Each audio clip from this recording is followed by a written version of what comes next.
Nah, baik anak-anak, kita lanjutkan materi kita terkait interaksi antar objek. Ya, apakah interaksi antar objek itu? Nah, ini didasari oleh prinsip bahwa objek itu tidak berdiri sendiri, ya. Objek itu akan berinteraksi dengan objek-objek lainnya. Sebetulnya bagaimanakah cara objek-objek itu berinteraksi? Sebetulnya, objek itu berinteraksi tergantung dari informasi yang dibutuhkannya. Maksudnya begini anak-anak ya. Jadi kita sudah belajar bahwa objek itu adalah instan atau contoh dari sebuah kelas ya. Jadi kelas itu template-nya, sedangkan objek itu adalah hasil bendanya yang dihasilkan oleh template tersebut. Nah, kita sudah melihat bagaimana objek itu diinstansiasi ya, di-create, dibentuk ya, diciptakan, dan kita sudah bisa melihat berbagai objek. Namun sebetulnya objek itu kita ciptakan tidak untuk sendiri gitu ya. Jadi kita create objek itu sebetulnya ada tujuannya agar dia berinteraksi dengan objek lainnya. Ini adalah analogi ya, sebetulnya gagasan objek oriented itu kan mengadopsi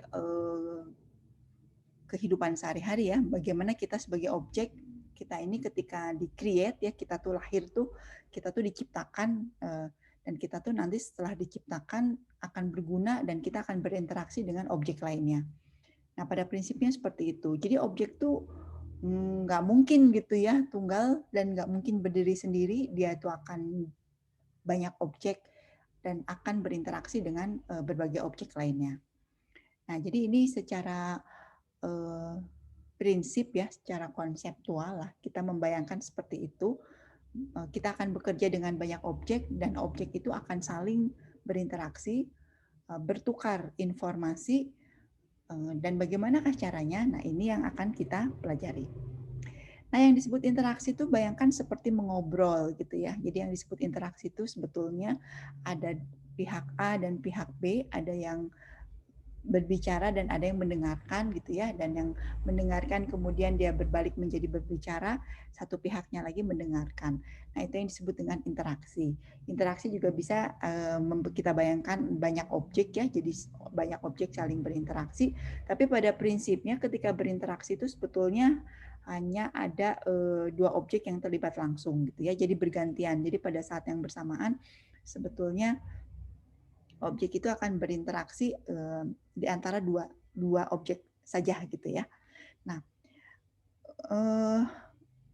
dari prinsip tersebut kita petakan di konsep object oriented programming. Sebetulnya interaksi antar dua objek ini kita akan lakukan dengan menggunakan metode ya.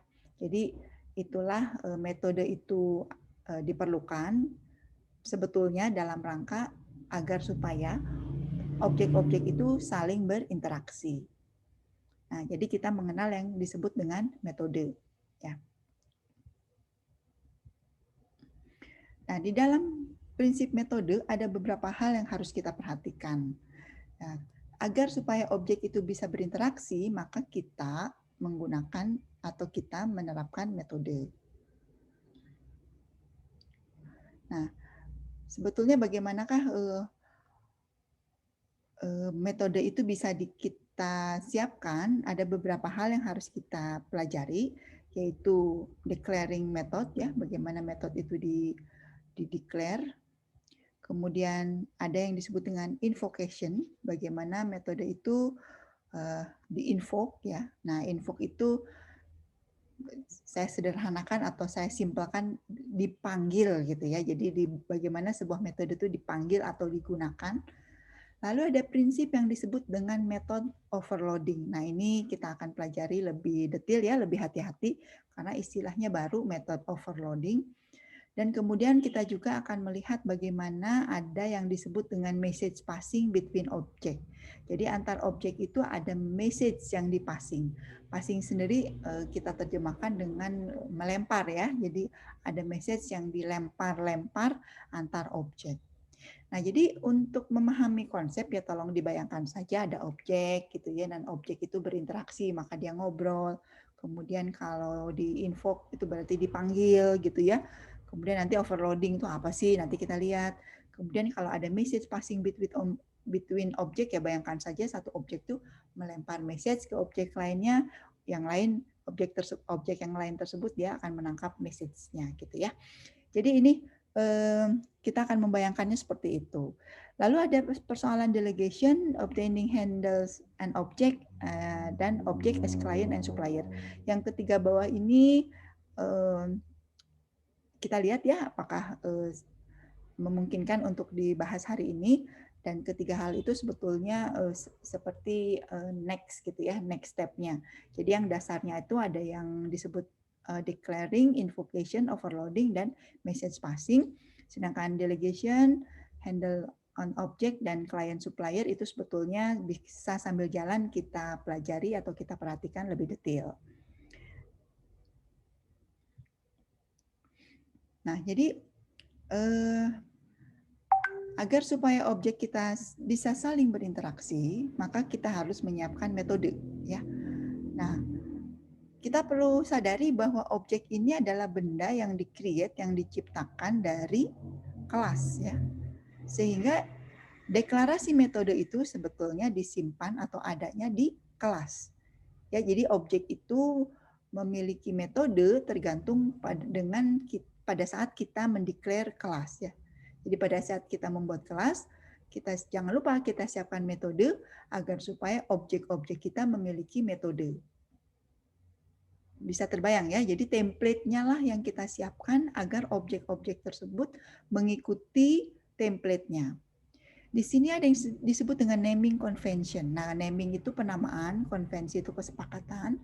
Jadi, ketika kita mendeklarasikan objek, kita tidak boleh melupakan kesepakatan dalam penamaan. Nah, ini yang namanya convention, ini hal yang penting di dalam pemrograman agar supaya pemrogram itu memiliki ya kalau kita sebut standar sih nggak bisa ya, karena setiap pemrogram itu akan memiliki stylenya tersendiri ya, memiliki gaya programnya sendiri, tetapi kita bisa menciptakan atau menyepakati sebuah convention. Nah, convention atau kesepakatan dalam penamaan metode, nanti kita lihat harusnya seperti apa. Ya. Kemudian ada yang disebut dengan passing argument to method. Jadi kita kenal lagi dengan istilah argumen. Apa itu argumen? Nanti kita lihat. Lalu ada yang disebut return type. Tipe return. Ada method bodies ya, badannya metode. Dan kemudian kita melihat ada fitur may be declared in any order ya. Jadi ada beberapa hal lain yang akan kita perhatikan. Kemudian ada yang disebut dengan return statement. Nah, jadi ada beberapa hal ya di dalam mendeklarasikan metode itu, sehingga memang kita lihat satu persatu seperti apa. Yang disebut header itu ya kalau head itu kan kepala sebetulnya ya. Jadi header itu sebetulnya secara prinsip ya, secara definisi merupakan spesifikasi formal bagaimana metode tersebut dipanggil. Ya, jadi ketika kita membuat metode, kita siapkan dulu headernya, dan dengan metode header tersebut ya, metode tersebut akan dipanggil oleh metode atau objek metode dari objek yang lainnya. Ya, nah sebetulnya gampang aja ya kalau kita lihat contoh di sini, kita punya register for course. Nah ini tuh header dari metode ya, di mana di header ini ya nama metodenya tuh register for course. Di sebelah kirinya itu yang disebut dengan return type atau tipe return. Sedangkan yang ada di sini ya itu disebutnya adalah parameter. Jadi list of formal parameter. Nah, parameter ini boleh sebanyak-banyaknya. Saya nggak tahu batasannya berapa ya, boleh juga kita coba. Dibatasi oleh koma ya. Jadi kalau koma ini membatasi antara satu parameter ke parameter lainnya. Nah, kalau kita tidak memiliki parameter, boleh saja berarti parameternya kita kosongkan, tetapi kurung buka dan kurung tutupnya harus ada. Nah, inilah yang disebut dengan metode header. Jadi Saya sih kadang-kadang nyebutnya judulnya aja gitu ya, judul metode.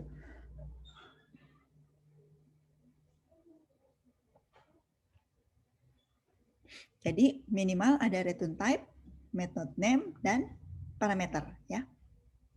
Nah, return type di sini kebetulan ada tipenya adalah boolean. Sebelah kiri name ini boleh tipe apapun. Mau integer, string, semua tipe primitif Java bisa dijadikan return type. Termasuk juga tipe yang berupa kelas lain, seperti yang minggu lalu kita pelajari. Jadi return type itu bisa tipe primitif dan juga bisa user defined type atau tipe yang didefinisikan oleh user, yaitu kelas-kelas yang kita ciptakan atau kita definisikan. Nah, ada kesepakatan atau convention tadi ya. Sederhananya begini. Huruf pertamanya tuh harus huruf kecil.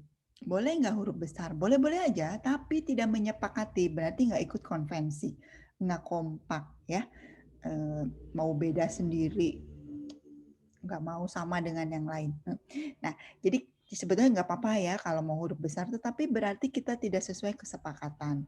Sehingga memang huruf pertama metode itu huruf kecil, kemudian kalau ada kata lainnya maka kita sambungkan menjadi dengan huruf besar ya. Jadi contoh yang betul seperti yang ini, choose advisor ya, A-nya besar, C-nya kecil. Jangan C besar, A besar. Jangan juga kecil-kecil dua-duanya ya. Jangan juga jadi ada underscore di sini. Nah, ini tidak sesuai dengan konvensi atau kesepakatan di Java Programming Language ya. Jadi barangkali di tempat lain atau di bahasa pemrograman lain punya kesepakatan yang berbeda, itu silakan. Tetapi untuk naming convention di Java Programming itu kita bersepakat seperti ini ya. Boleh nggak tidak digunakan? Sebetulnya boleh-boleh aja, tapi kenapa sih tidak mau menyepakati gitu ya? Itu yang saya pertanyakan. Nah, kemudian ada istilah argumen. Passing argumen artinya mengirimkan argumen dari satu metode ke metode lainnya. Seperti apakah? Nah, jadi kita pahami dulu yang disebut dengan argumen. Apakah argumen itu? Kita sudah tahu ada header method, metodenya name-nya seperti ini, lalu sebelah kirinya return type ya. Dan di dalam ini adalah kumpulan parameter, boleh juga tanpa parameter, sehingga yang disebut argumen itu akan memiliki tipe sesuai parameternya. Yang ini adalah string dan integer ya. Nah, sedangkan yang kedua, karena tidak ada, ini berarti sebetulnya dia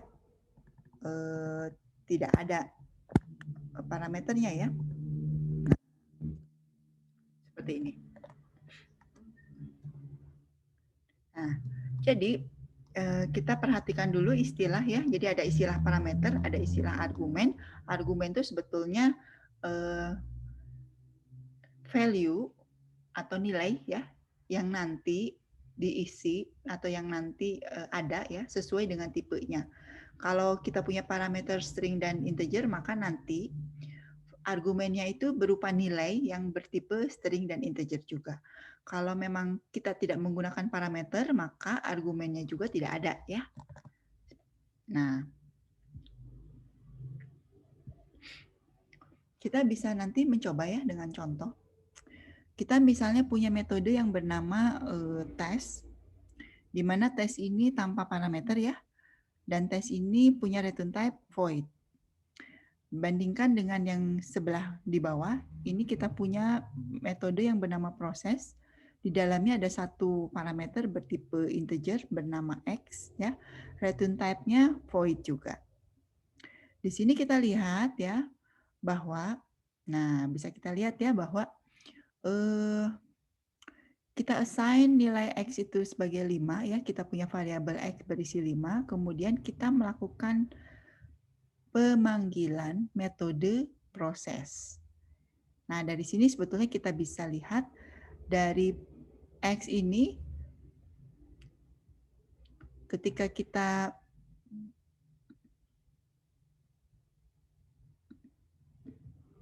ketika kita melihat proses X, maka sebetulnya yang terjadi adalah dia pindah dulu ke sini ya. Dia menjalankan ini. Apa yang dijalankan? Yang dijalankan adalah ternyata perintah X sama dengan X tambah 10, lalu di print line, nah dicetak ya nilai X-nya. Kalau sebuah metode di sini ya, nah ini sedang berinteraksi. Kita punya metode tes ya, kemudian di dalam tes ini ada memanggil proses.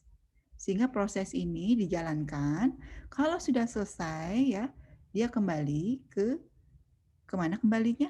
Ke sini tentu saja ya. Nah, sehingga setelahnya itu berikutnya menjalankan system out print line X1 nilai X. Nah ini bisa kita perkirakan ya, nanti nilai yang munculnya berapa. Ya, karena kalau di sini di proses X ini kan X-nya ditambah 10 ya. Berarti ketika dicetak di sini pertama X ini bernilai 5 di dalam metode proses, 5-nya ditambahkan 10 menjadi 15, kemudian di print muncullah 15. Kemudian nanti kalau sudah selesai kembali lagi ke sini. Nah, di sini kita lihat nilai X itu sebetulnya tetap 5, tidak ikut menjadi 15. Kenapa? Karena 15 yang di sini adalah X yang dimiliki oleh metode proses. Sehingga X yang di sini nilainya tetap 5. Sedangkan yang di sini adalah 15. Nanti kita coba bersama-sama ya untuk programnya.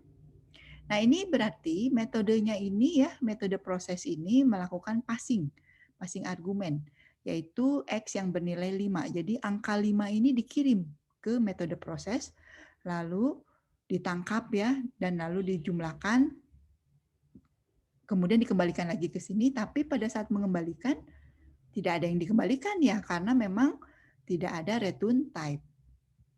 Nah, kita bandingkan dengan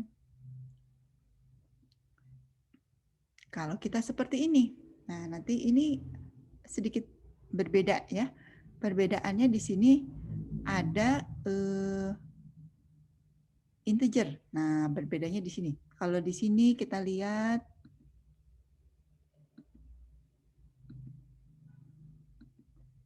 void ya.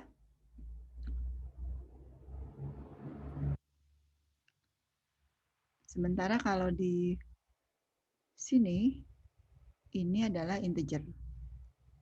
Nah, jadi perbedaannya bisa terlihat kalau yang di proses yang kedua ya, di metode yang kedua, return type-nya adalah integer. Maksudnya bagaimana? Kalau kita menggunakan return type, artinya kita bisa mengirimkan kembali, mereturn ya, apapun itu, ke metode yang memanggil. Ya, kita lihat ya di sini. Kita lihat bahwa di proses yang pertama, proses itu kita beri nilai X ya, X-nya bernilai 5. Kemudian di metode proses itu sendiri, kita melihat ada perintah X plus 10, sehingga ketika ditampilkan X2 itu bernilai 10. Lalu, kita lihat bahwa ada perintah return X ya. Nah, return X itu adalah mengembalikan X yang sudah menjadi 15. Dan X itu kemudian disimpan di variabel X yang ini ya, yang di atas, dan kemudian ditampilkan. Sehingga dengan program seperti ini, kita hasilnya itu sama ya, sama-sama 15. Nah, ini berarti ada argumen yang dipassing, dilempar-lempar. Mana argumennya? Sebetulnya diwakili oleh variabel X dengan nilai 5 bertipe integer. Nah, itu yang dimaksud dengan passing argumen. Jadi ada argumen yang dilempar dari satu metode ke metode lainnya. Nah, passing argumen itu sangat penting ya, karena bisa jadi kalau kita di contoh yang sebelumnya, tidak berguna ya melempar nilai X karena perubahan di proses tidak dikembalikan ke tes gitu ya, ke metode awal. Sehingga perubahannya hanya terjadi di proses saja, tidak ikut merubah yang ada di metode tes. Nah, kira-kira seperti itu.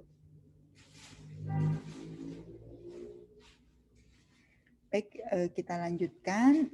Sebentar.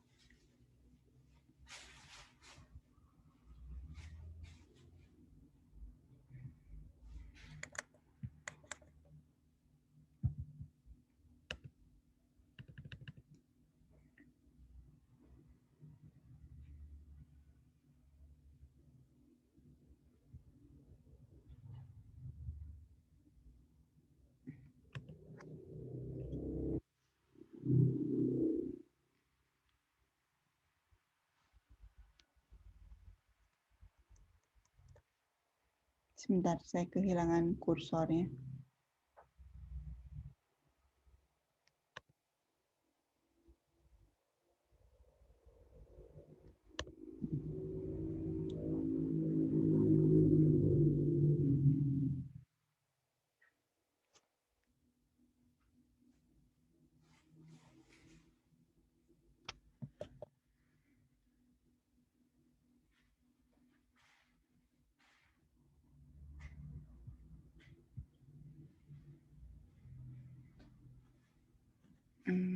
Sebentar ya, ini kursor sayanya hilang. Jadi kalau saya menggambar ya, menampilkan annotation seperti ini, garis-garis seperti ini ya, untuk menjelaskan ini kursornya jadi nggak kelihatan sebetulnya dia di mana. Nah ini saya mau pindah halaman jadi nggak bisa.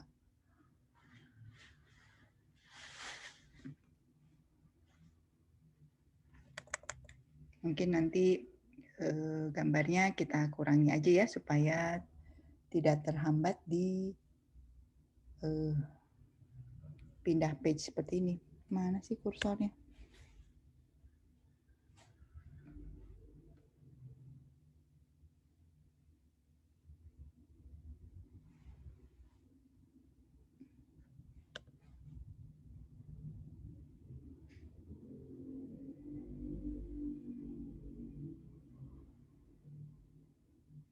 Kita tunggu dulu ya anak-anak.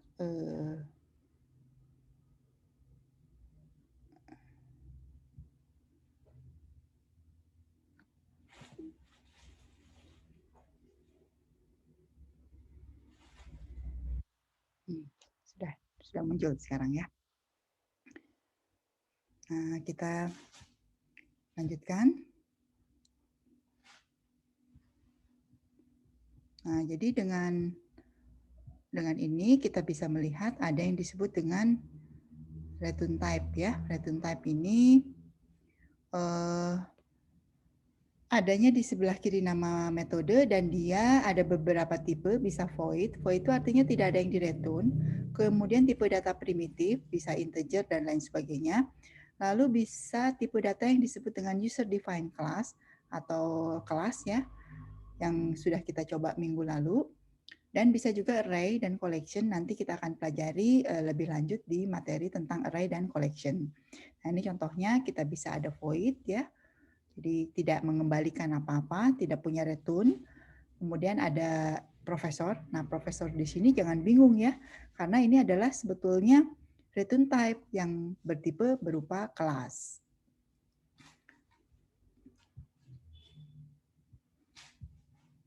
Nah, kemudian kita lihat lagi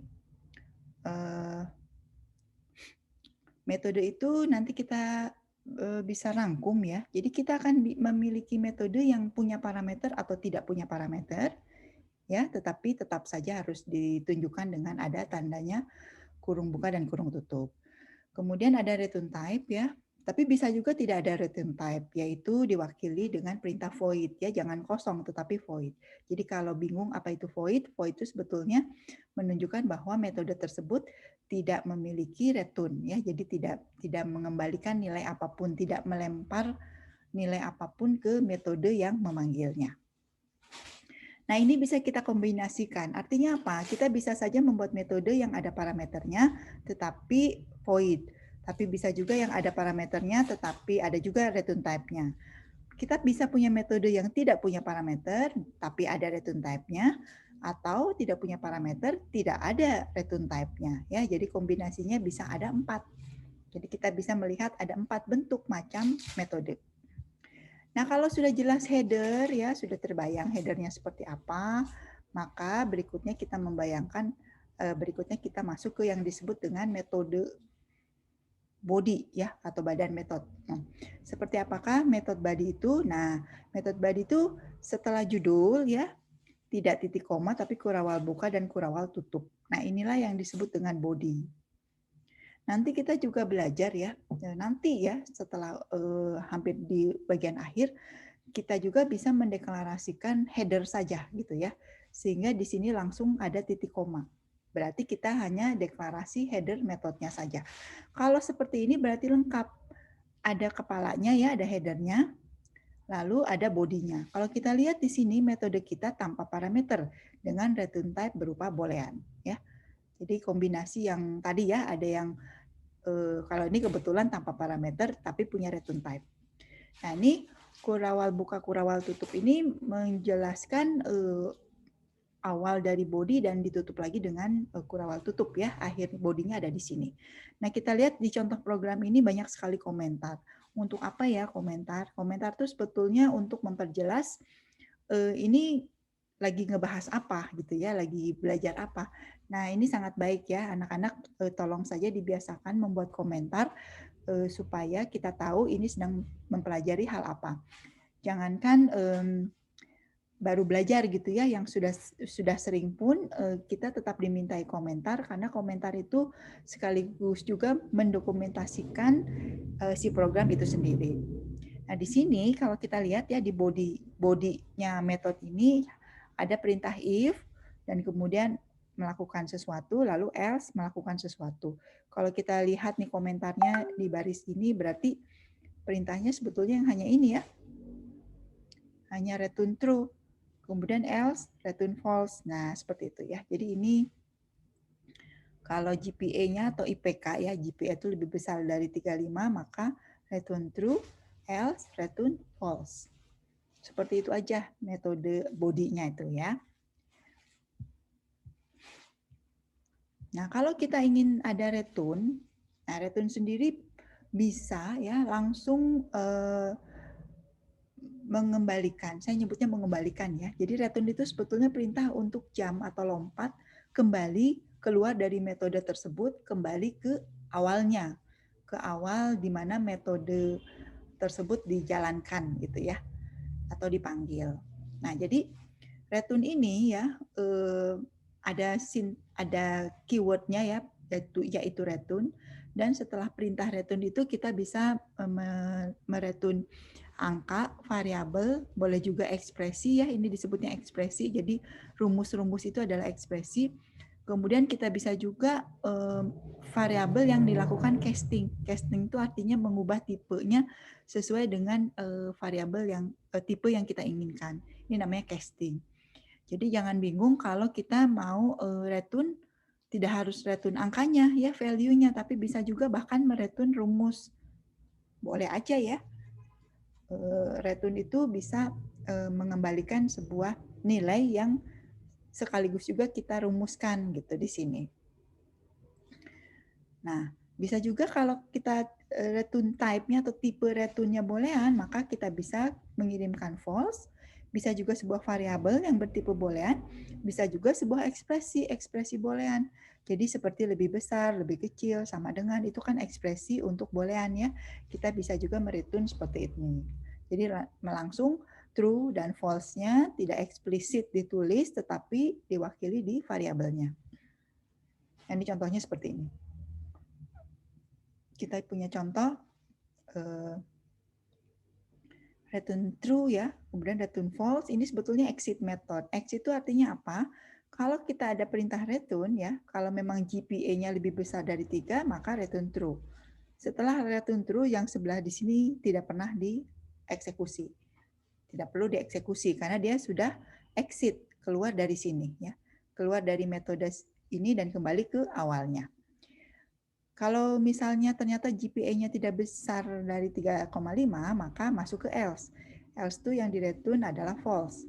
Nah, setelah return false, dia kembali ke exit ya, ke exit. Jadi perintah-perintah di setelah return tidak bisa dikerjakan lagi.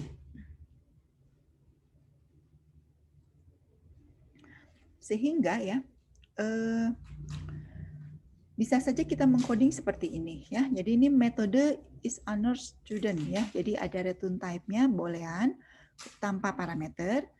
Di sini kita menyiapkan sebuah variabel ya di dalam program, di dalam body-nya itu result bertipe boolean kita isi dengan false. Lalu kita lihat ini kita cek ya apakah GPA-nya lebih besar atau tidak. Kalau true maka return true, kalau else dia return false ya. Kemudian kita ingin tidak return dulu. Ini resultnya diisi true, sedangkan ini resultnya diisi false ya. Dan kemudian baru di return resultnya. Nah ini program yang lebih baik ya karena return perintah returnnya hanya satu aja di bawah ya di akhir. Jadi return itu harus disimpan yang di paling akhir. Yang di return itu result gitu. Nah resultnya itu nilainya boleh true dan false tergantung dari kondisi apakah GPA-nya itu lebih besar sama dengan 3,5 atau tidak. Nah, jadi kita lihat bedanya dengan yang sebelumnya. Kalau yang sebelumnya kita langsung saja, yang sebelumnya yang sini ya. Nih, langsung saja return true, else return false. Jadi kita melakukan 2 kali perintah return yang sebetulnya hanya bisa sekali dikerjakan ya. Kalau misalnya dia lebih besar dari 3,5, maka true dan tidak pernah mengerjakan yang bagian else-nya. Nah, ini kita susun lagi supaya lebih baik. Sehingga memang return-nya hanya sekali saja di bawah dan result-nya itu diisi true dan atau false tergantung dari kondisi. Nah, bahkan kita juga bisa merapikan kembali ya. Kita bisa hilangkan else ini. Kenapa? Karena nilai awalnya sudah false, sehingga memang kalau dia tidak mencapai IP 3,5 ya langsung return-nya false nih di sini. Jadi bagian sini bisa dikosongkan. Nah, ini untuk melihat contoh ya bagaimana membuat program yang bagus, lebih bagus lagi gitu ya. Jadi tadi sama-sama jalan sebetulnya untuk mengecek IP, kalau lebih besar dia true, kalau enggak dia false. Tetapi dengan program yang seperti ini lebih bagus. Kenapa? Karena return-nya hanya sekali di belakang ya, di paling bawah. Dan bahkan bagian else ini bisa dihapus karena kita tahu nilai result awalnya adalah false. Nah, ini adalah mengenai return. Nah, kemudian kita mengenal istilah invocation atau pemanggilan metode. Saya menyebutnya sebagai pemanggilan ya. Jadi, untuk memanggil metode di dalam objek, kita cukup menambahkan perintah titik. Barangkali sudah pernah dicoba ya dengan berbagai contoh objek yang sudah pernah kita buat ya. Jadi objeknya atau reference variabelnya. Kemudian lakukan titik dan kemudian kita lengkapi method name-nya ya. Kita panggil method name-nya dilengkapi juga dengan argumennya. Nilainya mau berapa. Sehingga memang di beberapa contoh kita sudah lakukan juga ketika kita instansiasi ya. New student artinya kita punya variabel X merupakan reference variable dan dia memiliki objek student. Y juga sama.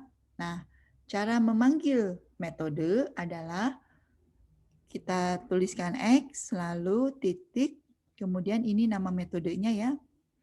Lalu ini adalah argumennya. Kalau argumen berarti parameter yang sudah ada nilainya. Jadi ini bertipe string met101 dan 10 ya. 10 ini bertipe integer. Kita bisa lihat ya kalau tidak ada tidak ada kutip itu berarti bukan string. Nah, ini codingan seperti ini yang disebut dengan method invocation atau pemanggilan metode. Mana yang dipanggil ini? Register for course ini sedang dipanggil, sedang dijalankan dan ketika dia dipanggil dia menempel ke objek X. Jadi register for course ini milik objek X.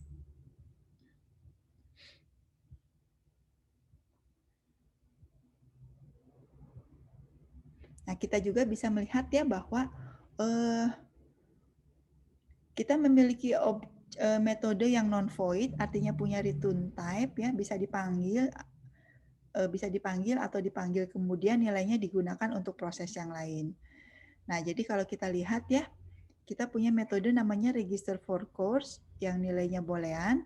Nanti register for course ini ketika dipanggil ya, nilai booleannya itu harus disimpan di variabel yang lain ya, supaya bisa digunakan. Nah, kalau kita contohkan, misalnya register for course ini kita tahu sebetulnya dia mengembalikan nilai boolean. Maka kita lihat ya, kita bisa lihat juga bahwa register for course ini kita panggil ya, ini sedang dipanggil nih. Lalu hasilnya kita tampung, saya nyebutnya nampung ya, ke variabel yang bernama successfully register. Jadi boolean successfully register ini adalah variabel untuk menyimpan nilai hasil dari perintah return dari register for course. Nah, ini artinya pemanggilan metode tersebut dilengkapi dengan penanganan ya, penanganan supaya hasilnya kita simpan di sebuah variabel. Tentu saja tipenya harus sesuai. Kalau yang di atas ini pemanggilan tanpa melakukan penanganan. Bisa aja tidak apa-apa ya, tidak terjadi masalah apa-apa, tetapi berarti nilainya tidak bisa diapa-apakan. Jadi hasil dari register for course ini mau true atau false tidak bisa diapa-apakan. Sementara kalau yang di bawah hasil dari pemanggilan register for course ini kita bisa tampung di variabel successfully, di mana variabel successfully ini kemudian kita gunakan untuk mengecek ya, dan kita lakukan berbagai action agar supaya sesuai dengan keinginan kita ya. Untuk apa sih kita mengecek dia tuh register apa enggak? Nah, kemudian ada yang disebut dengan metode signature ya. Apa yang disebut dengan metode signature? Signature method ini merupakan kita lihat ya, kalau kita punya metode dengan header ya, ini nama metodenya getAge, lalu punya parameter 1, tipenya integer age type, lalu kita punya return type bertipe integer. Nah, kita lihat signature dari metode tersebut adalah nama metodenya dengan tipe argumennya ya, integer. Nah, itu yang disebut dengan metode signature. Sehingga argumen signature-nya itu adalah integer. Kalau kita lihat contoh yang kedua, kita punya metode header-nya itu choose measure ya, ini nama metodenya. Lalu sebelah kirinya ini adalah void, berarti tidak punya return type ya. Kemudian kita lihat dia punya 2 parameter. Maka signature-nya apa? Nama metodenya, lalu tipe dari parameternya, yaitu string dan profesor. Ya. Profesor itu tipe ya, tipe karena dia merupakan kelas lain. Berarti argumen signature-nya adalah string dan profesor. Bagaimana dengan contoh yang ketiga? Di contoh yang ketiga, header-nya itu adalah string, getName ya. Jadi nama metodenya getName lalu bertipe string tanpa parameter. Sehingga signature-nya adalah getName tanpa parameter ya, tanpa nilai apapun. Dan argumen signature-nya adalah seperti ini. Tidak ada ya. Jadi tidak memiliki tipe apapun di argumen signature-nya. Nah, ini ada kalau kita sudah mengenal signature, nanti kita akan gunakan di overloading ya, metode overloading. Nah, sebelum ke sana kita melihat bahwa kita bisa melihat ya kalau kita punya sebuah kelas ya. Misalnya kelasnya bernama intuitive name. Lalu di sini di main-nya itu kita deklarasikan student, deklarasikan profesor, deklarasikan course ya, mata kuliah gitu ya. Kemudian kita coding ya. Di sini kita lihat ya ada student choose advisor dalam kurung profesor. Nah, berarti kita lihat bahwa student ini objek student ya, variabel reference student dengan objek student. Lalu ada metode choose advisor yang di dalamnya ada apa nih? Argumen ya bertipe profesor. Nah, nih bisa codingannya seperti ini. Bisa juga kita punya codingan student register for course dalam kurung ini nama course-nya nih, course 1. Seperti ini. Jadi, kita lihat ya, ada metode dengan argumen di dalamnya objek, variabel objek. Nah, ini codingan objek oriented. Sehingga memang penamaan metode itu menjadi sangat penting ya, deskriptif ya. Jadi maksudnya tolonglah kalau memberi nama metode itu yang memperlihatkan maksud dari metode itu. Di sini kita bisa lihat ya, choose advisor. Oh, berarti memilih advisor. Sedangkan register for course, oh berarti register untuk mata kuliah ya. Kalau di kita mah disebutnya kontrak mata kuliah. Oh begitu. Jadi gunakanlah nama metode itu yang secara tidak langsung menjelaskan sebetulnya metode ini untuk apa. Bisa kita kira-kira ya. Meskipun kita lihat ya, kita nggak ada codingan untuk metode choose advisor. Kita nggak punya juga codingan untuk register for course. Nggak ada codingannya. Tetapi kita tahu bisa memperkirakan, oh ini untuk memilih wali, sedangkan yang bawah untuk register mata kuliah. Nah, kembali ke overloading tadi. Overloading itu sebetulnya prinsipnya begini ya. Kita bisa memiliki metode, banyak metode yang namanya sama ya, sama-sama print. Di sini kita lihat ya, tetapi signature-nya berbeda. Ya, argumen signature-nya berbeda. Oke, karena namanya sudah sama, maka kita memperhatikan apakah signature-nya sama atau berbeda. Jadi, makanya tadi kita ingat lagi ya, ada argumen signature. Sehingga kita lihat yang pertama, yang print yang pertama ini string. Yang kedua integer, yang ketiga integer dan string. Berbeda ya. Yang keempat string dan integer. Sama-sama sih ada string dan integer, tapi urutannya berbeda. Boleh juga kosong sama sekali ya. Jadi kita lihat ini namanya sama-sama print, tetapi signature argumennya berbeda sehingga tidak menjadi persoalan ya. Dan inilah yang disebut dengan overloading. Jadi overloading ini sebuah mekanisme ya untuk membolehkan satu atau lebih metode memiliki nama yang sama selama mereka memiliki argumen yang berbeda. Nah, ini contohnya ya. Jadi kalau misalnya kita print, lalu di argumennya itu tipenya string. Oh, berarti dia akan menjalankan metode yang punya argumen string. Tapi kalau kita lihat dia ngeprint 2, oh berarti dia akan mencari yang integer. Kalau print 2, output di port seperti ini, berarti dia akan mencari yang bertipe yang argumennya integer dan string. Nah, berarti kita sudah bisa melihat bagaimana objek itu bisa saling berinteraksi ya, dan berinteraksinya melalui metode, dan kita tadi melihat banyak sekali hal yang harus kita perhatikan dalam mendeklarasikan metode ya. Nah, jadi kalau kita memiliki kelas dan kemudian kita memiliki objek-objeknya, misalnya kita di kelas, kita punya kelas student dan kelas course ya. Di kelas student ada metode yang namanya successfully complete, jadi complete dengan sukses gitu ya. Lalu return type-nya boolean, lalu parameternya adalah course.